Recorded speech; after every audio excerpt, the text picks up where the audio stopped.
안녕하십니까. 안녕하십니까. 소리 소문 없이 찾아오는 건강 적신호, 음식이 안 넘어가고 목소리가 변했나요? 슬기로운 연화장애 알기 대한 연화장애 학회에서 주최하고 대한두경부외과 학회에서 콜라보레이션 해서 오늘은 이제 두경부암과 관련돼서 연화장애 관련된 방송을 맡게 된 저는 사회자 중앙대 광명병원 이비인후과 박성준 교수입니다. 네, 안녕하세요. 비온 뒤에 첫 출연하게 되는 연세대학교 세브란스병원 이비인후과 중에서 두경부암을 전공으로 하는 홍현준이라고 합니다. 반갑습니다. 안녕하십니까. 저는 이제 대전 성모병원에서 이비인후과 두경 파트를 맡고 있는 김청수입니다. 이 방송은 잘 서툴러 가지고 잘 못하는데요. 오늘 열심히 해보도록 하겠습니다. 감사합니다. 네, 이렇게 저희 이비인후과 두경부를 담당하는 3명의 그 의사 선생님들께서 나오셔가지고요. 우리 시청자분들에게 두경부암에 대해서 조금 친근감을 갖고 이해를 하실 수 있도록 설명을 좀 드리려고 하고, 연화장애에 있어서 두경부암이 왜 중요한지에 대해서도 조금 설명을 드리려고 합니다. 영권님 잘 오셨습니다. 그리고 지금 현재 라이브 방송에 참여해주고 계시는 72분 시청자분들 반갑습니다. 자, 그래서 일단은 슬기로운 연화장애 알기라고 저희가 이제 그 시리즈물로 대한연화장애 학회랑 비욘디TV랑 에서 진행을 하고 있고요. 요번에는 이제 갑상선 두경부외과 학회를 대표를 해가지고 저희 3명이 나와서 연화장애와 두경부암에 대해서 설명을 드리려고 합니다. 그래서 일단은 우리 시청자분들이 제가 보기에는 가장 궁금해 하실 것 같은 부분이 두경부암이 도대체 무엇이냐, 두경부암은 도대체 어디에 발생하는 암인가, 그런 것들이 이제 궁금하실 것 같은데요.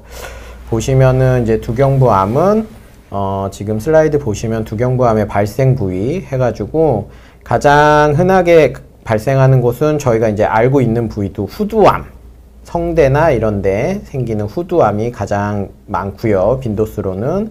그 다음에 구강암, 입에 혀라든지 우리 잇몸이라든지 그다음에 입천장이라든지 이런 구강에 생기는 게 2번째로 가장 많고요.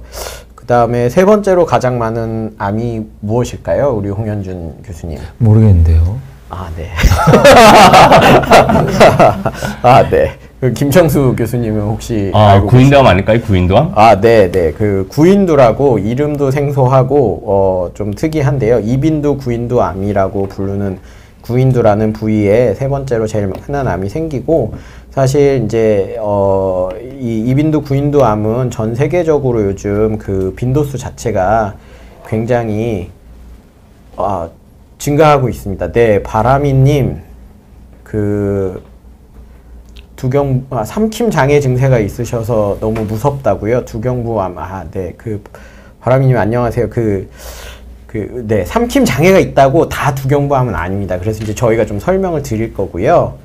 네, 그 다음에 이제 이어서 조금 더 설명을 드리면 이빈두, 구인두 다음으로 이제 흔하게 생기는 곳이 이제 하인두고, 그 다음에 뭐 침샘, 그 다음에 비강 또는 부비동, 그 다음에 이제 비인두암도 심심치 않게 발견되고요. 비인두암 같은 경우에는 시청자분들도 들어보셨을 텐데, 이렇게 실명을 밝히긴 좀 뭐하지만 모 대세 연예인이셨던 분께서 비인두암에 걸리셔가지고, 모 병원에서 이제 치료받고 아마 CF도 이제 다시 출연하시고 완치 받으셨어요? 네. 완치 받으셔가지고 이제 방송도 다시 시작하신다고 들었습니다. 최근에 유명한 넷플릭스 드라마에 나오고 계시는데? 그런가요? 제가 넷플릭스 볼 시간이 없어서. 네. 네, 알겠습니다. 그분도 완치 판정을 받으셨다는데, 그분이 이제, 생기셨던 암이 이제, 두경부암 중에 비인두암입니다. 그래서 코 뒤쪽에 요 공간에 비인두라는 공간이 있고요. 이쪽에 암이 생기는 경우도 있습니다. 그 다음에 이제 그러면 두경부암이 왜 중요한가? 아까 바람이 님도 막 떨고 계시다고 하고 무섭다고 하는데 결국에는 이제 두경부암을 잘 몰라서 무서우신 거고 단순히 삼킴장애 증세만으로 두경부암을 진단을 내리거나 의심을 할 수 있는 건 아니고요. 일단 두경부암이 근데 중요한 암이긴 합니다. 왜 중요한지 우리 김청수 교수님께서 좀 설명 좀 부탁드립니다. 이 질문이 훅 들어왔는데요. 두경부 우리 이비인후과의 모토가 이게 좀 말하기 좀 하자면 BTS라고 합니다. 이 브리딩, 숨쉬고, 토킹, 말하고, S, swallowing, 이제 삼키는 거라고 얘기하는데요. 이 BTS, 그러니까 먹고, 말하고, 삼키고가 다 입을 통해서 이루어집니다. 그러니까 입이 멀티펑션을 하는 거죠. 멀티펑션을 하기 때문에 하나라도 고장이 나면은 세 개 다 안 될 수가 있습니다. 그렇기 때문에 이 조그마한 문제가 생기더라도 말하는 것도 힘들 수가 있고 이제 먹는 것도 힘들 수가 있고 숨 쉬는 것도 힘들 수가 있겠습니다. 예. 그래서 이제 중요한 구조물들이 다 있다라고 했고 아까 두경부암이라고 하셨는데 두경부암이 여러 군데가 있지만은 목 위에 여기 보면은 쇄골뼈 위쪽에 생기는 혹이나 암 같은 거는 다 이제 두경부암이라고 생각하시면 될 것 같습니다. 네, 그래서 이번 슬라이드, 네, 희망74님, 네, 끝까지 주의 깊게 잘 듣고 참고해 주시겠다고 해주셔서 너무 감사드리고요. 저희가 최대한 자세히 잘 설명드리도록 하겠습니다. 그 다음에 가하루님, 두경부암과는 관련이 없을지 모르지만 아버님께서 연하장애라고까지는 아닌데, 사례가 걸리신다고요? 식사할 땐 무조건 한두 번 정도 사례가 걸리신다. 왜 그런 걸까? 홍현중 교수님, 왜 그러실까요? 가을엄님 혹시 아버님 연세가 어떻게 되시는지 채팅해 주실래요? 예, 뭐, 여러 가지, 삼킴장애, 연하장애, 뭐, 밥 먹기 힘들다, 뭐, 살에 들다. 예, 예. 오, 이름 되셨군요. 아버님께서. 근데, 많이 건강하실 텐데, 저희가 지금, 설명드리고자 하는 삼킴장애. 그러니까 박 교수가 지금 너무 암에 집중해서 얘기를 하셨는데, 실은 숨을 쉬고 말을 하고 그리고 노래를 하고 밥을 먹고 이게 여기 한 군데에서 동시에 일어나는 일인데 그 신이 주신 굉장히 선택된 정말 소중한 기능이거든요. 근데 이제 이게 나을 때부터 우리가 생을 마감할 때까지 기능이 다 좋으면 좋겠지만 이게 기능이 잘 안 맞는 경우가 꽤 있어요. 그러니까 암이 생겨서 문제가 생기는 경우도 있지만 연세가 드시면 보통 뭐 중년이 되면서부터는 조금씩 그럴 수도 있고요. 그리고 70 정도 되신 어르신이면 이게 꿀떡꿀떡 할 때와 목소리를 낼 때와 이게 이제 합이 잘 안 맞을 수 있어요. 그리고 이제 감각이 좀 떨어지시거나 그러면 음식을 먹으면 저희가 이제 머리로 생각하지 않고 꿀떡 하잖아요. 그렇죠. 그렇죠? 본능적으로. 내가 이걸 먹으니까 성대를 닫고 식도를 열고 뭐 이거 기능을 어떻게 하고 이렇게 하지 않잖아요. 그런데 이제 그 기능이 조금씩 떨어지면서 내가 밥을 먹으면 머릿속에 이렇게 자극이 돼서 나는 지금 밥을 먹고 있구나. 꿀떡하면 그냥 넘어가야지. 성대가 닫히고 넘어가야지. 이렇게 되는데 아버님 연세 정도 되시면 내가 밥을 먹고 넘기려고 그러는데 시그널이 좀 늦게 가는 거예요. 그래서 성대가 덜 닫히고 식도가 덜 열리고 이러면서 가끔 이제 물이나 밥알 같은 것이 조금씩 넘어가는 경우가 있고요. 또는 이제 식도가 이렇게 연동 운동을 하는데 그 연동 운동이 조금 느려지는 경우가 또 있어요. 그래서 근력이 조금 처지면서 그럴 수 있습니다. 자연스러운 현상인데 아주 심하시면 가까운 이비인후과 병원 가서 여기 상태를 좀 보시고 선생님들과 상의하시면 좀 도움이 될 것 같아요. 제 대답이 좀 길었죠? 제가 좀 더 추가해도 되나요? 네. 추가해 주시겠습니다. 대개는 이제 나이가 드시면은요, 이제 우리가 먹을 때는 이제 숨을 멈추게 됩니다. 숨을 멈추게 되고 이제 삼키게 되는데 이게 어린애들은 되게 쉽게 어린애들 보면 이제 어린애들은 누워서도 막 먹으면서 숨 쉬고 막 그러잖아요. 이제 젊었을 때는 이제 잘 이루어지다가 나이가 들면은 그런 이제 조화죠. 목 삼키고 숨 쉬는 거의 조화가 약간 떨어집니다. 그래서 이제 보통은 우리가 삼킬 때는 숨을 딱 멈춰야 되는데 그게 잘 안 일어나는 거죠. 그래서 그때 살에 약간 걸리는 경우가 있고, 이거는 약간 노화의 증상이라고 생각하시면은 조금 더 받아들이기 편하지 않을까라고 생각이 듭니다. 예, 노화까지는 아니고요. 그냥 조금 불편해지신 거니까 아버님 건강하시고, 아니 뭐 우리 100세 시대 맞습니다. 뭐, 예, 죄송합니다. 운동하시고 이렇게 기력을 좀 회복하시면 좀 도움이 되실 거예요. 예, 걱정하지 마시고. 알겠습니다.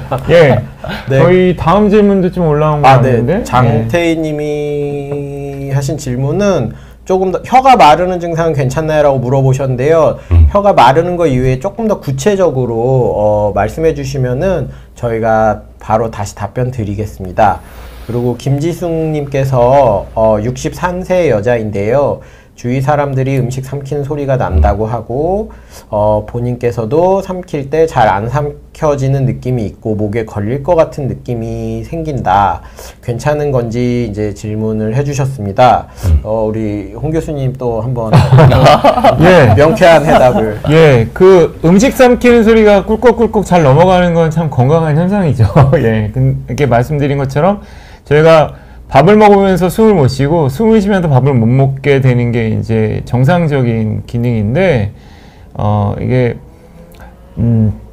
지금 해보시면 알겠지만 꿀꺽할 때 이게 성대 윗부분이 이렇게 올라갔다가 내려오거든요. 예, 그런 부분들이 여기 있는 근육이랑 연골이랑 이런 것들이 삼키는 그 소리가 날 수도 있어요. 근데 뭐 그게 큰 문제가 될 것 같지는 않고요. 그거보다는 이제 김청수 교수님 말씀하신 것처럼 삼킬 때 안 넘어가는 느낌이 생기시는 분들이 꽤 많이 있어요. 이게 이 부위의 기능이 떨어져서 그러신 분들도 있지만 역류성 식도염이나 후두염이나 이 부위 자극돼서 이게 기능이 좀 떨어지시는 분도 꽤 있고요. 그리고 실제로 눈에 보이지 않는 후두염이나 인후두염이 있어서 그럴 수도 있어서 검사를 하시면 좀 도움이 되죠.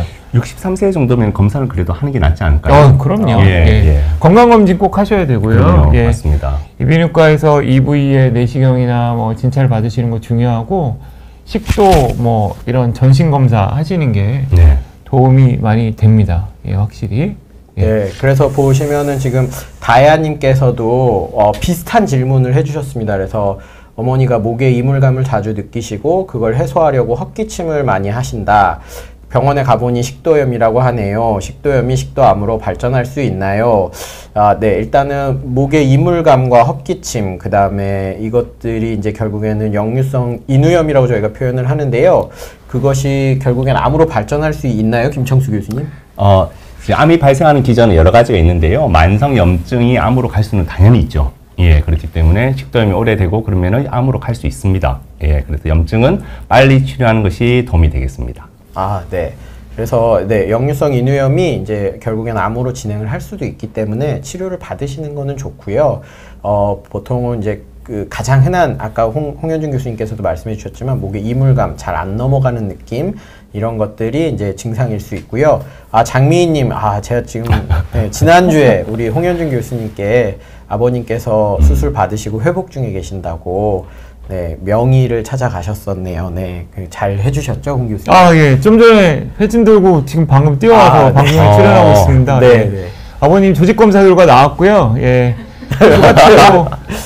좀 내일이나 모레 또 설명드리겠습니다. 네. 장태인님 질문을 해결해 드려야 될 것 같은데요. 네, 알겠습니다. 장태희님, 아까 입 마르는데 괜찮냐고 물어보신 우리 구독자님이신데요. 중년이시고 올해 들어 특히 잘 때 혀가 말라서 갈라질 듯 아파서 몇 번씩 깬다. 낮에는 괜찮으시다. 네, 김청수 교수님, 이거 원인이 뭐일까요? 저것만 봐서는 입을 벌리고 주무시지 않을까라고 생각이 되는데요. 콧물이겠죠? 예, 그럴 수도 있고. 마우스 브리딩이고. 마우스 브리딩, 그러니까 입으로 숨쉬기 때문에 잘 때 특히 혀가 마르지 않을까라고 생각이 되고, 지금 마스크 많으니까 불편하잖아요. 마스크 쓰시고 주무시라고 저는 이제 심한 분들한테는 그렇게 얘기하고요. 그렇지 않으면 가습기나 이제 빨래 같은 걸 집에서 방에서 말리시면은 조금 효과가 좀 마르는 증상이 좀 덜하지 않을까라고 생각이 됩니다. 그 말고도 혀 말고도 눈물이 안 난다거나 이제 다른 증상이 있다. 그러면은 혹시 모르는 자가 면역 질환 같은 것도 검사해 보는 게 도움이 되겠습니다. 그건 네. 좀 너무 많이 간 것 같고. 그죠.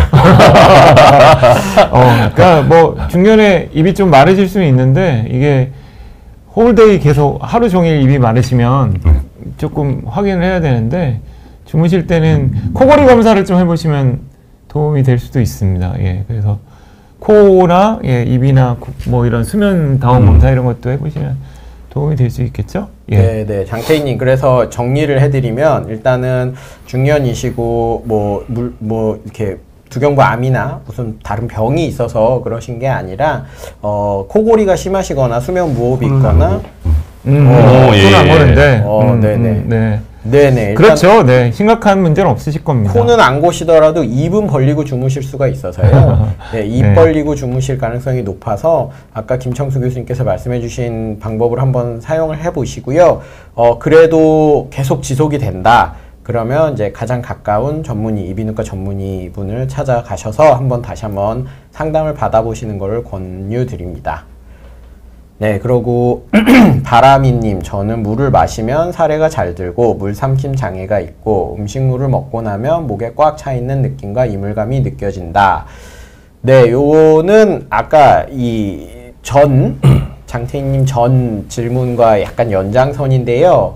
제가 요번에 말씀을 드리겠습니다. 그래서 결국에는 대부분 이러신 분들은 역류성 인후두 질환이라고 해서 위산이 이제 인후두 부위까지 식도를 거쳐가지고 이 위까지 목 있는 데까지 오셔가지고 이쪽에 이제 만성적인 염증을 자꾸 일으키고 염증이 일어나면 거기가 붓고 통증을 유발하고 그러다가 보면 이제 사례가 잘 들리고 그런 것들이 있어서 이제 이물감과 목 차 있는 느낌이 드시는 경우가 많고요. 요것도 이제 위내시경을 좀 받아보시고 일단은 가까운 이비인후과 전문의를 찾아가시면 아주 많은 환자분들이 있으신 질병이어서 잘 치료를 받으실 수 있을 겁니다. 비슷한 질문이 많이 올라오네요. 네. 예. 네. 어르신들이 그래서 예. 뭐 윤숙 잘 보고 갑니다. 또 이제 목이 너무 마르고 아침에 일어나면 목이 말라서 너무 힘드시다. 그래서 그리고 하트 핑크님도 기침에도 가라는 안 나오는데 약간의 가래가 낀 느낌이 오래가는 것은 꼭 검사해야 하냐 아니면 그냥 두면 시간이 지나면 사라질까요?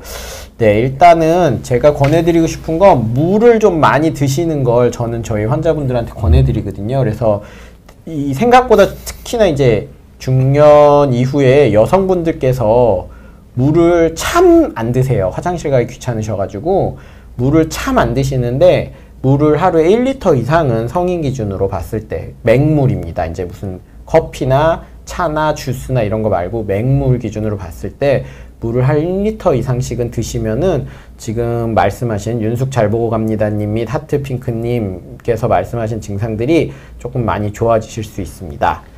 네. 그게 나이가 드시면은 먹는 약도 조금 체크를 해야 되지 않을까요? 아, 물론 그렇게 예. 그럴 수도 있죠. 그럼 어떤 약들이 좀 입마름을 고혈압 약이라든지 이것저것 정신과 약, 뭐 수면제 뭐 있는 약들 많이 드시고 계시는 분들 꽤 많거든요. 그렇죠, 그렇죠. 그런 약들을 조금 체크해 주시면은 그런 약들 중에서 입을 마르게 하는 약들이 꽤 많습니다. 목도 마르게 하고요. 그래서 그런 약들을 조금 체크해 주시는 게 도움이 되지 않을까 생각을 하고 만약에 진료볼 기회가 있다 그러면은 드시고 있는 약을 다 들고 가시면 됩니다. 그래서 여기서 뭐 입 마르게 하는 약 좀 골라주세요 하면 아마 골라주실 겁니다. 약을 가져가시면 안 되고 처방전을 가져가셔야 맞죠. 됩니다. 아, 네, 네. 약만 보고는 네. 저희가 다 알 수는 저희가, 없습니다. 30만 개 약을 구별하기가 네, 너무 네, 어렵고요. 네, 네, 네. 예. 처방전을 갖고 와주시면 저희가 이제 좀 더 도움이 될 것 같습니다.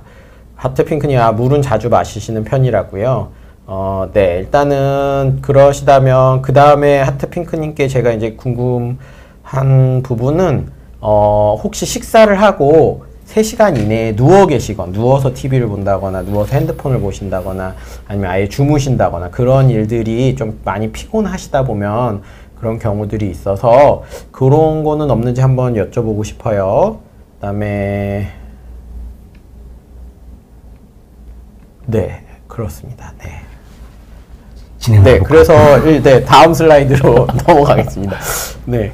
그래서 보시면은 두경부암은 아까 말씀드린 것처럼 음식을 섭취하고 삼키는 통로, 숨을 쉬는 통로, 말을 하는 통로이기 때문에 여기에 암이 발생했을 때 굉장히 중요합니다. 그래서 보시면은 그럼 두경부암을 의심할 수 있는 지금 많은 증상들을 이게 두경부암이냐라고 지금 질문으로 올려주고 계시는데요. 그러면 그 두경부암을 의심할 수 있는 대표적인 증상은 무엇인가?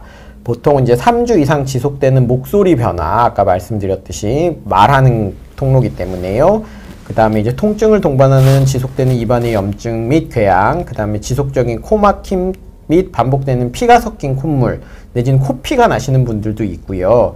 목 안의 이물감 및 음식을 삼킬 때 좀 심각한 통증, 그 다음에 목이 부어오르고 겉으로 봤을 때 이 목에 혹이나 멍울 같은 것이 만져지고 이게 오래 지속되면서 사이즈가 점점 더 커진다. 3주 동안에. 그러면 이제 두경부암을 조금 의심을 해볼 수, 그게 반드시 다 두경부암은 아니고요. 의심을 해볼 수 있는 증상들입니다.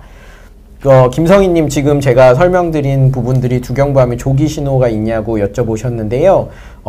조금 도움이 되실 수 있을지 모르겠지만 하여간 3주 이상 제가 말씀드린 요 증상들이 지속될 경우에는 적신호라고 생각을 하고 이비인후과 전문의를 특히 이제 두경부 전문의를 찾아가시면 훨씬 잘 검사해 주시고 진단을 해 내려드릴 수 있을 것 같습니다. 네, 목련아님 골다공증 약을 복용하는데 그것도 입마름이 원인이 될까요? 골다공증 약 중에도 혹시 입마름을 유발할 만한 약이 있는 거 알고 계신 게 있나요? 저는 없는데. 저는 없습니다. 골다공증 약 종류가 여러 가지가 있는데요. 그러니까요. 예, 호르몬제도 있고 바이타민도 있고 뭐 몇 가지가 있을 텐데 그거 때문에 생긴 원인은 아니실 거고요. 골다공증 약은 대부분 이제 위염이나 식도염 이렇게 위에 좀 이렇게 소화의 문제를 좀 일으키거든요. 그래서 그런 걸 좀 챙기시면 되고 그런 것들 위험 때문에 다른 증세가 좀 나타나실 수는 있고 입마름은 아마 그 침샘 기능이 조금 떨어져서 그렇지 않을까 생각을 되고요.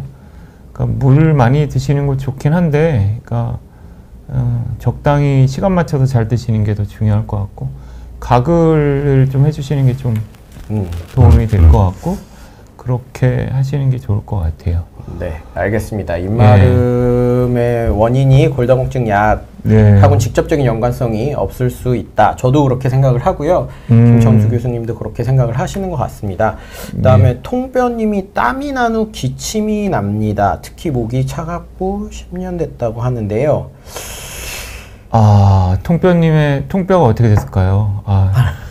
예, 아이디를 통뼈로 하셨는데 지금 그냥 땀이 나고 기침이 난다 이거는 저희가 전후 사정을 몰라서 그죠. 말씀드리기는 참 어려운 것 같고요. 호르몬 장애가 있으면 그럴 수 있습니다. 갑상선 호르몬 장애. 그렇죠? 네. 그리고 그러니까 여성분인지 남성분인지 밝히시면 좋을 것 같긴 한데 특히 여성분인 경우에는 이제 다른 호르몬 체인지가 좀 있고 그리고 갑상선 호르몬의 문제 그리고 이제 폐경기의 문제 뭐 이런 것들 때문에 목이 차갑고 불편하고 뭐 이런 여러 가지. 네, 그렇죠. 그런 갱년기 증상으로 열이 올라오시면서 있고요. 목이 좀 차가워지고 이러실 수 있을 것 같고요. 네. 아까 홍 교수님께서 말씀하신 것처럼 갑상선 기능에 문제가 있을 경우에 기능 항진증 내진 저하증에 따라서 이런 식으로 이제 땀이 많이 나고 막 열이 오르고 이런 증상들이 있을 수가 있어서요. 건강검진을 한번 받아보시는 걸 저는 권해드리고 싶은데요. 네, 그렇습니다. 네, 일단은 저희가 질문이 엄청 올라오는데요. 예, 그러네요. 저희가 감당기 힘들 정도로 지금 질문이 계속 올라오고 계시는데 네. 일단은 그 담배에 관련된 질문들이 조금 있으셔서 그래서 제가 이제 슬라이드를 조금 건너뛰고 두경부암의 위험 인자는 무엇인지에 대해서 좀 한번 설명을 좀 드려보고 싶은데요. 지금 박승용님, 최재영님께서 말씀 주신 것처럼 두경부암의 아주 대표적인 위험 인자가 바로 흡연입니다. 그래서 담배를 폈을 때 두경부암이 얼마나 많이 증가를 할까요? 네, 뭐 통계적으로 보면 서너 배 이상이죠. 네. 서너 배 이상이고. 서너 배 이상이고 뭐 대부분 이제 담배를 많이 피시는 분들 이렇게 헤비 스모커 분들이 또 헤비 알코올리즘이 있고 습관이 조금 뭐 이렇게 규칙적이지 않은 습관 이런 게 있어서 영향을 많이 주는데 담배만으로 생기는 두경부암은 굉장히 많은데 담배 입술, 구강, 잇몸, 뭐 후두암 이런 것들이 대표적이죠. 그렇죠. 네. 네. 그래서 보면은 이제 담배를 필 경우에 안 피는 사람에 비해서 두경부암이 증가할 확률이 뭐 적게는 서너 배, 많게는 뭐 8배에서 10배까지도 증가한다고 보고를 한 연구들이 있습니다. 그래서 일단 담배는 두경부암의 아주 대표적인 위험 인자고요. 그 다음에 그 담배 피는 그러니까 횟수 그쵸? 언제 끊었는지, 네, 말씀 언제부터 폈는지, 예. 그것도 되게 중요합니다. 이게 나는 담배를 10년 폈는데 하루에 한 가지씩 펴요 라는 사람이 있고, 나는 하루에 한 갑씩 뭐 1년 폈습니다 라는 사람도 있어요. 그래서 그 이펙트가 되게 다 틀리거든요. 그래서 그에 대한 논문이나 연구가 되게 많아요. 여기 되게 많기 때문에 담배는 안 좋다라고 생각하시면 되는데, 얼마나 안 좋나라는 거는 이제 사람마다 틀리고 개인마다 습관마다 틀리기 때문에 일단 안 좋다라는 것만 알고 있으면 될 것 같습니다. 네, 그래서 담배를 얼마나 피냐, 뭐 얼마나 피면 두경부암이 생기냐, 이게 중요한 게 아니라 그냥 담배 자체를 안 피는 게 제일 중요합니다. 네. 예, 그렇게 보시면 될 것 같고요. 가능하면 그게 제일 좋고요. 네. 같은 질문하셨던 최재형님께서 이게 연하장애, 삼킴장애가 없는데 술을 좋아하고 입마른 증소 있어서 연하장애 없이 암이 생길 수 있는지 궁금하다. 예. 연하장애가 생겨서 암을 진단받으시면요, 말기입니다. 그렇죠. 예, 맞습니다. 예. 그러니까 연하장애가 이꼴 암이란 뜻이 아니고요. 그러니까 말씀하신 뭐 3주 이상의 여러 가지 증상들이 지속되는 그 사인이거든요, 사인. 이 연하장애는 여러 가지의 병들의 사인입니다. 그러니까 뭐 식도염 때문에 연하장애가 올 수 있고, 스트레스 때문에 오는 경우도 있고요. 저는 겪어봤지만 실제로 아무 문제가 없는데 내시경도 해보고 다 해봤는데 괜찮은데도 연하장애가 있는 경우가 있더라고요. 스트레스 때문에. 누가 그렇게 힘들게 하셨나요? 아, 예. 저기 말은 못하겠습니다. 근데 그런 일들이 있고요. 그러니까 말씀하신 것처럼, 그러니까 연하장애 이꼴 암이 아니고 암 이꼴 연하장애는 아닙니다. 그러니까 그 두 개를 동일시하시면 안 되고요. 그럼요.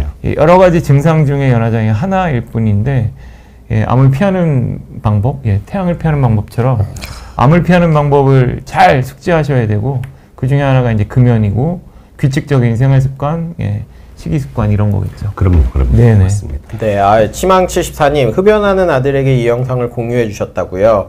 아, 감사드립니다. 예, 예, 흡연하는 따님도 있을 수 있습니다. 예, 물론 그렇죠. 네, 꼭 예, 가족분들 모두 체크하시기 바라고요. 네, 네, 그래서 하여간 네, 흡연은 제일 이제 큰 위험 인자고요. 그 옆에 여기 보이시는 요 수많은 이 초록색 병들 여기 보이시죠? 네. 자, 그래서 그 다음으로 이제 흔한 두경부암의 위험 인자는 술입니다. 술. 그래서 그 아까 최재형님께서도 말씀하셨지만 술 좋아하고 뭐 연하장애가 있는데 이렇게 말씀하셨는데요. 일단 술도 이제 두경부암을 한 3배, 4배 정도는 증가시키는 걸로, 음주를 안 하시는 분들에 비해서. 그 다음에 똑같이 음주를 과음을 하시는 분들이 적게 조금씩 한 잔씩 드시는 분들보다 훨씬 더 위험한 거는 맞고요. 그 다음에 그래서 이제 금주도 매우 중요합니다. 네, 금주도 매우 중요하고요. 그 다음에 이 흡연과 음주가 서로 이렇게 시너지스틱한 시너지 효과를 일으키는 경우도 있다고 알고 있는데요. 어떻게 아까 홍 교수님, 김청수 교수님께서 한번 말씀해 주시죠. 숫자를 강해요, 숫자에. 네. 제 숫자가 되게 약한데 어떡하죠? 예. 그러니까 이제 술이 서너 배, 그 다음에 담배가 서너 배라 그러면은 둘이 합쳐서 8이 아니라 곱하기를 하시는 게 맞을 것 같습니다. 제 생각에는. 예. 네. 그래서 그리고 아까 홍 교수께서 말씀하셨지만 이제 술을 많이 드시는 분들이 또 담배를 피는 경우가 좀 많죠, 확률적으로. 네, 뭐 이꼴은 아니지만. 이꼴은 아니지만, 네, 그렇죠. 그런 네, 경우가 그런 많아서. 많이 있죠. 네, 그래서 하여간 금연을 유지를 잘 해주시고, 그다음에 과음은 삼가하시고 적당한 건전한 음주 문화를 유지해 주시면 될 것 같고요.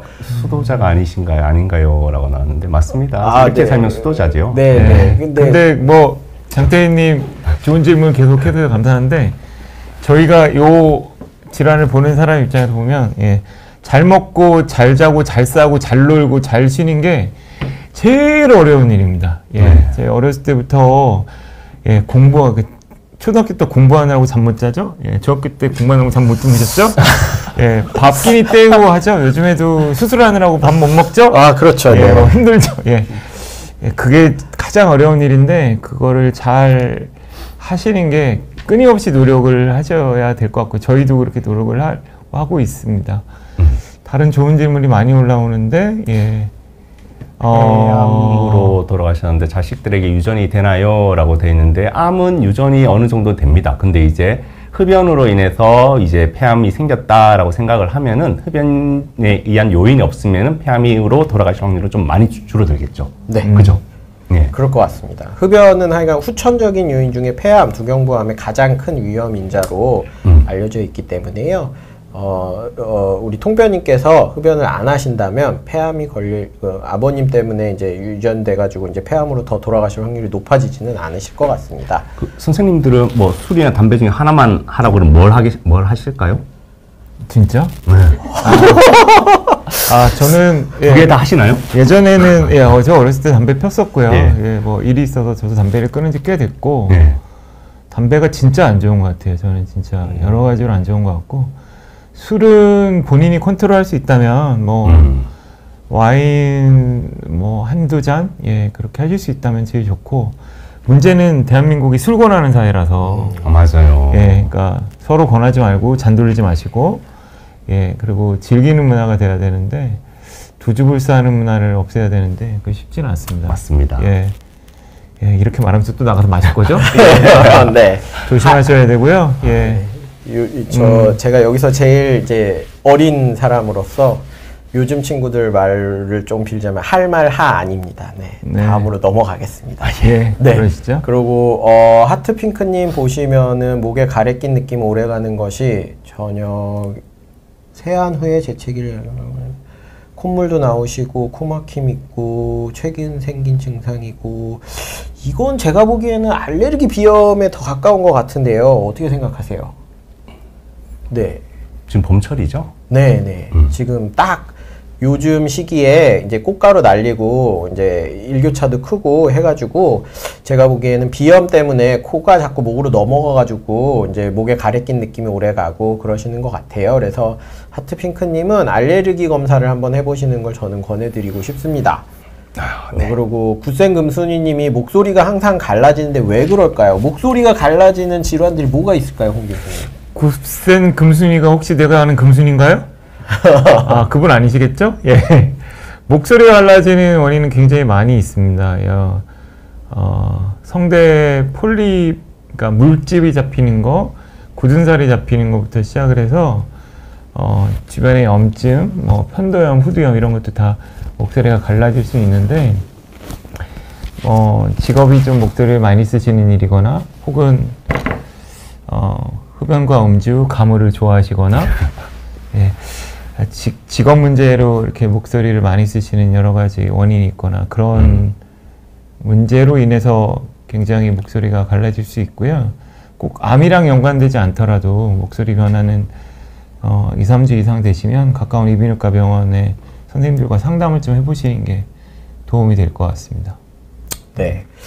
그래서 항상 목소리 변화가 꼭 암이랑 이것도 연관되는 건 아니지만 말씀하신 것처럼 3주 이상, 2, 3주 이상 지속되고 반복되고 더 심해지거나 그러면 꼭 전문의에게 상담을 받아보시는 걸 권해드리고 싶고요. 그래서 술, 담배에 대해서 이제 우리 위험인자, 제일 큰 위험인자에 대해서 제일 말씀드렸고요. 그 다음으로 이제 흔한 사실 이제 일반인 분들께서는 잘 모르시는 그렇지만 저희 이제 전문가 집단에서는 가장 문제로 요즘 대두되고 있는 인간 유두종 바이러스 유형 16이 이제 두경부암의 위험인자 중에서도 특히나 이제 구인두암, 이빈두암의 이제 위험인자로 요즘 굉장히 대두가 되고 있습니다. 이게 인간 유두종 바이러스 유형 16이 김청수 교수님 이게 자궁경부암이 있는데 왜 여기 이 얘기가 나와 있을까요? 그러게요. 이게 요즘에 같은 경우에는 특히나 젊은 사람들 위주로 해서 성생활이 활발하면서 생기는 병이라고 알고 있으면 되겠습니다. 성병입니다. 성병. 쉽게 말하면. 그것도 그거고 원래는 이 인간 유두종 바이러스가 암을 일으키는 가장 대표적인 질환이 자궁경부암이었습니다. 그래서 우리 어머님 세대 어머님 분들 세대 때는 이제 자궁경부암의 이제 유병률이 굉장히 높았고요. 그 이유가 이제 이 인간 유두종 바이러스에 의한 자궁경부암이 유발이 돼서 좀 문제가 됐었는데, 이제 자궁경부암 백신이라고 다들 이제 일반인들께서는 알고 계시는 그 백신이 바로 이 인간 유두종 바이러스 백신입니다. 그래서 그거를 많이 맞으시면서 자궁경부암 같은 경우에는 유병률이 굉장히 많이 줄어들고 예방률이 많이 올라간 이제 대표적인 암 중에 하나인데요. 그럼에도 불구하고 김청수 교수님께서 말씀해 주신 것처럼 젊은 친구들, 젊은 분들 사이에서 이제 그 활발한 이 성생활로 인해서 이제 이 구인두암이 좀 이제 이 바이러스에 의해서 잘 생기기 시작했고, 미국 같은 경우에는 거의 매년 거의 100% 증가를 하고 있지 않나요? 거의? 제가 알기로는 그러는데 홍현준 교수님 맞나요? 예, 미국에 이런 데이터가 나오게 된 거는 그러니까 뭔가 원인을 찾아보자 이렇게 하다가 그 미국에서 이제 미국은 조금 더 이런 디스커션이 좀 오픈돼 있고 그래서 예, 암의 원인을 찾다 보니까 바이러스에 의해서 감염된 실제로 감염돼서 편도나 혀뿌리나 목젖이나 이런데 예, 사마귀가 아니라 그게 안에 들어가서 이렇게 덩어리를 이루고 암을 만드는 거를 이제 발견을 하기 시작했습니다. 근데 실제로 계속 찾아보니까 이게 연관성이 점점점 많이 있다는 걸 알게 됐고요. 뭐 저희가 아까도 말씀드렸지만 밥 먹고 잠자고 잘 싸고 잘 놀고 하는 것 중에 성관계도 있고 가족 간의 관계도 있고 이런 것들이 여러 가지가 당연한 건데 이제 이런 것들이 바이러스가 중간에 끼면서 자궁경부에도 자궁 쪽에도 암을 만들고 그런 것들이 좀 퍼지면서 저희 편도나 이런 데 또 암이 생기고 이런 것들이 생기고 있죠. 그래서 점점 패턴이 예전에는 술, 담배에 의한 것보다 바이러스, 다른 바이러스 또는 뭐 EB 바이러스 뭐 이런 바이러스들의 원인을 점점 찾고 있고요. 그 중에 이제 구인도암이 굉장히 많이 증가를 하고 있는 추세입니다. 네. 네, 그래서 하여간 그렇고요. 네, 하트핑크님 봄이라 찾아온 증상일 가능성이 높습니다. 저희도 시청해 주셔서 감사드리고요. 희망74님 아드님한테 영상 공유 다 해가지고 금연 노력 대답 들으셨다고요. 아, 네, 저희가 또 이렇게 세상에 좋은 일을 하나 더 할 수 있게 만들어 주셔서 오히려 저희가 희망74님께 감사드립니다. 아까 우리 홍 교수님께서 알고 계신 우리 금순 씨는 예, 이름이 촌스럽겠요. 멋있는 이름이십니다. 지금 호주에 살고 계신다고 그랬는데 예, 글로벌하게 저희가 좋은 일 하고 있어서 다행이네요. 아, 그러게요. 네네. 네. 끝까지 잘 들어주시고요. 또 다른 프로그램도 많이 애청해 주시기 바라겠습니다. 네, 그리고 송송님 왼쪽 귀 및 이하선이 붓고 입 가운데를 중심으로 왼쪽 혀와 볼이 얼얼하다. 혀도 왼쪽만 좀 부어있고 피곤해지시면 왼쪽 입꼬리 부분에 입술에 자주 하얀 반점이 생기는데 아프지는 않다. 많이 피곤해지면 독특한 향기가 느껴지는데 두경부 관련과로 진료를 받아봐야 할지 궁금합니다. 굉장히 구체적인 증상과 함께 굉장히 다양한 증상을 동시에 말씀을 주셨는데요. 김청수 교수님 뭔가 좀 의심되는 질환이 있으신가요? 저는 송송님이 이하선이라는 것과 입꼬리라는 단어를 쓰셔가지고 뭔가 아시는 분 아닐까. 아하. 예, 보통 이제 귀 및 이하선이라는 말을 잘 쓰진 않는데 그죠? 전공이 아닌가요? 그런 것 같습니다. 환자에 대해서 물어보려고 하는 것 같은데. 네, 응급실에 오는 환자에 대해서 물어보고 있는 것 같습니다. 아니면 실례했습니다. 그렇지만 네, 이제 맞습니다. 전문 용어를 잘 알고 계셔서 감사드리고요. 어려운 뭘까요? 증상인데요. 그러니까 이 귀 및 이하선이 붓는다라는 것은 왼쪽에 염증이 있다라고 생각이 되고요. 염증이 있으면 입안에서 냄새가 날 수가 있습니다. 그게 퍼스가 약간 고름이 약간 나와서 약간 독특한 향기가 날 수는 있습니다. 근데 떫은 맛이 느껴지거나 그죠? 약간 그럴 수가 있죠. 그래서 이하선 염증이 아닐까라고 생각하는데 왼쪽 입꼬리 부분에 하얀 반점이 생긴다라고 하는데 이건 잘 모르겠어요. 헤르페스 같으면 아파야 되는데 아프지가 않거든요. 그죠? 이거는 잘 모르겠습니다. 한번 진료를 받아보시는 게 낫지 않을까라고 생각합니다. 그러니까 간혹 이런 분들은 그러니까 이렇게 침을 혀로 입술을 계속 핥으면서 드라이업 때도 생기는 이리테이션, 드라이업 뭐 이런 거가 있을 수 있고요. 왼쪽만 불편하시다 그러면 이게 실제로는 보이지 않는 저희 3차 신경에 관련된 여러 가지 불편감이 3차 신경이라고 해서 머리에서 나와서 뇌 여기를 감각신경이 움직이는 신경 부위가 있거든요. 그런 것도 있을 수 있고 좀 복잡한 증상이셔서 좀 어렵겠는데요. 예. 진료는 꼭 보셔야 될 것 같습니다. 한번 보시면 도움이 될 것 같고요.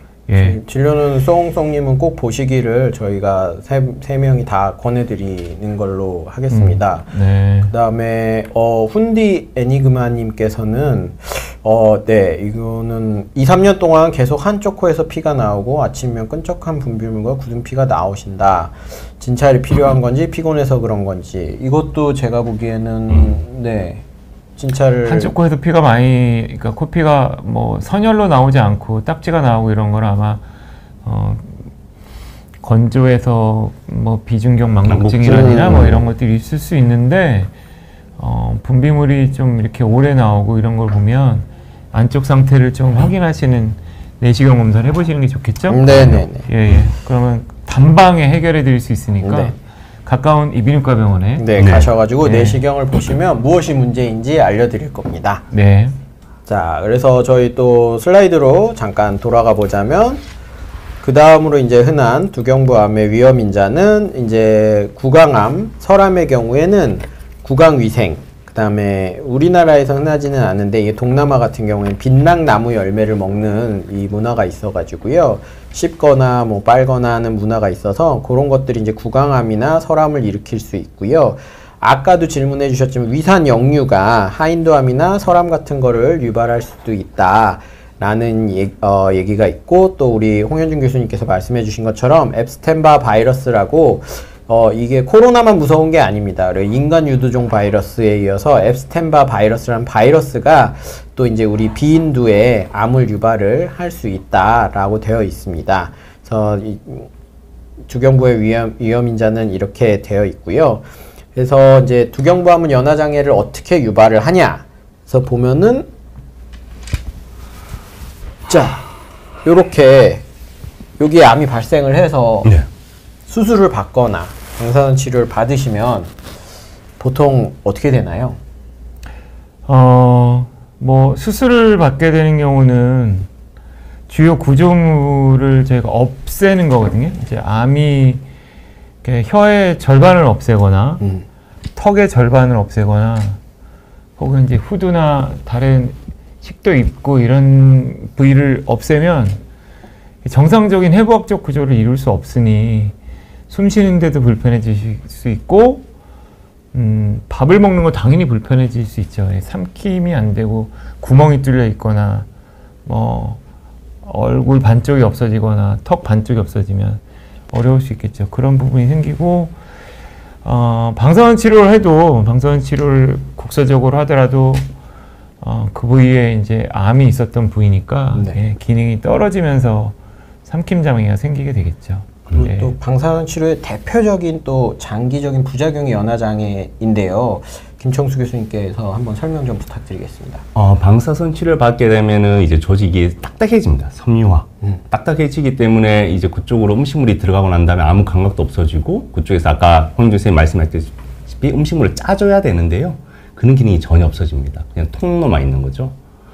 그리고 또 아까 뭐 말씀하셨지만 이하선도 중요한 역할을 하는 게 침 같은 것도 이제 분비가 돼야지 이제 음식물이랑 섞여서 잘 넘어가게 해주는데 우리가 그냥 쿠키만 먹으면 잘 안 넘어가잖아요. 그래서 우유나 이제 물 같은 거 먹어야지 잘 넘어가는데 이제 침이 안 나오면은 밥을 먹더라도 섞이지 않기 때문에 잘 넘어가기 힘듭니다. 그렇게 이제 침도 안 나오고 그다음에 섬유화도 일어나고 감각도 떨어지고 그다음 조직 자체가 딱딱해집니다. 우리가 침을 꿀꺽 삼킬 때 보면 목 만져보면은 목이 올라갔다가 내려갑니다. 왜냐면은 올라가서 기도를 보호해주고 그 다음에 이제 식도 있고 딱 열리게 되는데 그런 기능이 없어집니다. 그런 기능이 없어지기 때문에 딱딱해지기 때문에 없어지기 때문에 방사선 치료를 받게 되면은 연화에서 삼킴 장애 전반적인 이제 장애가 일어나게 되겠습니다. 네, 그래서 지금 요 슬라이드를 좀 보시면요, 요 지금 제가 플레이 시켜드리는 왼쪽에 영상이 삼킬 때 정상적으로 아주 문제 없이 잘 삼키시는 분의 영상입니다. 그래서 한 번 더 보여주세요. 네. 그래서 보시면은 꿀떡.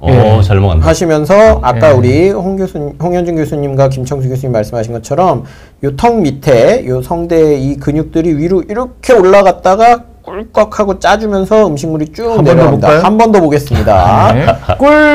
꿀떡입니다. 자, 꿀떡. 네, 이런 식으로 네. 넘어가는데요. 이제 두경부 암 수술을 받으시고 지금 보시면은 숨 쉬는 것도 힘드셔가지고 기관절개 관도 꽂고 계시고요. 그 다음에 입으로 드시는 게 힘들어서 비위관, 콧줄이라고 환자분들이 부르시는 코로 영양 공급을 하는 관도 꽂고 계십니다. 그래서 요 분이 삼키시는 걸 보시면은 꿀이 제대로 안 됩니다. 그러네요. 꿀이 제대로 안 돼서 지금 보시면 요로 요 앞에 있는 요 부분이 숨 쉬는 길로. 그쵸. 기도로 이 음식물이 막 들어가 가지고 사례를 심하게 하십니다. 이런 경우에는 폐렴을 유발을 할 수 있기 때문에 저희가 어쩔 수 없이 콧줄로 음식물을 드리고 이쪽으로 이제 이 음식물 혹시나 사례가 걸린 것들을 빼내기 위해서 기관 절개관을 이렇게 유지를 하는 경우가 많습니다. 그래서 뭐 두경부암 치료 후 연화장애 위험 인자는 넘어가 되고요. 그래서 두경부암의 예방은 그러면 어떻게 하나? 사실 이제 중요한 게 예방이 중요하지 않습니까? 그 전에 일단 우리 바라미님이 작년에 대장 내시경 검사를 위해 검사제 약물을 마시는 순간 콧물과 재채기가 나고 위산 억제제 약을 먹었는데 하얀 콧물이 계속 나와요. 약물 알레르기일까요? 물을 잘 못 삼키는 삼킨장애는 어떤 병인가요? 질문을 복잡하게 세 개, 서너 개를 하셔가지고. 네네네. 예. 검사, 대장 내시경 검사 위한 그 장청소제 드시면서 힘들었다는 얘기시죠? 마취지 않을까요? 검사제 약물이면은 장청소제겠죠. 관장약. 관장약. 참고로요, 저도 죽을 것 같았습니다. 그 콧물 재채기 나시는 건 당연한 걸 것 같고요. 그거 먹다가 이렇게 못 먹고 구토하고 이런 그 냄새가 너무 심해서 최근에는 그 약들을 좀 알약으로 바꾸는 경향이 좀 있어서 그런 걸 하시면 될 것 같고, 위산 억제제 먹었는데 하얀 콧물이 나온다. 이건 전 잘 모르겠는데. 위산 억제제 뭐 약 짜먹는 델포스 같은 거 아닐까요? 델포스 먹었는데 하얀 콧물이 위로 코로 나오는 건가요? 뭐 그럴 수도 있는데 그건 정확히 잘 모르겠는데. 약제 검사 약물 같은 경우에서는 이게 농도가 되게 높지 않습니까? 그게 농도가 되게 높은 게 들어가면은 아마 우리 목에서는 이제 감지를 합니다. 이게 이상한 놈이 들어왔구나 하면서 이게 꽉 닫아버리거나 재채기 반응이 일어나는 게 원래 정상이기 때문에 보호 본능이죠. 보호 본능이기 때문에 크게 걱정을 안 하셔도 되고, 내가 정상이구나, 나의 보호 메커니즘이 잘 작동하고 있구나라고 생각하시면 될 것 같습니다. 그래요. 저희 방송 얼마 안 남았는데요. 그래서 제일 중요한 내용만 조금 말씀은 드려야 될 것 같아서요. 시청자분들께. 두경부암 예방이 제일 중요합니다. 모든 질환이 다 그렇다시피 예방이 제일 중요한데요. 그래서 이 슬라이드에서 보시는 것처럼 매년 7월 27일은 세계 두경부암의 날입니다. 그래서 우리 들으시는 분들 중에 주변에 이제 유방암 걸리신 환우분들을 가족분들로 가지고 계신 분들은 핑크리본이라는 단체를 들어보셨을 텐데요. 두경부암도 이제 우리 핑크리본을 따라서 리본을 만들어 가지고요. 이 홍보도 하고 이제 전 세계적으로 7월 27일 날은 세계 두경부암의 날이다 해가지고 한국에서도 세계 두경부암의 날을 맞아서 두경부암 검진을 무료로 해드립니다. 그래서 저희가 오늘 여기서 말씀드린 내용 중에 거의 대부분이 전문의의 검진을 받아야 된다, 검사를 받으시는 게 중요하다 라고 말씀을 드렸잖아요. 그래서 저희가 일단 세계 두경부암의 날에는 두경부암 검진 사업을 무료로 지금 해드리고 있고요. 그래서 두경부암 검진은 왜 중요하냐, 우리 홍현준 교수님께서 왼쪽에 제일 중요한 내용을 한번 읽어주시길 부탁드리겠습니다. 자기가 하지 왜? 네. 제가 하겠습니다. 하시죠. 네, 두경부암 환자의 3분의 2는 진단 시, 그러니까 처음 발견 시에 굉장히 진행된 기수, 아까 초반에도 저희가 말씀드렸는데요. 3기 또는 4기로 발견되게 됩니다.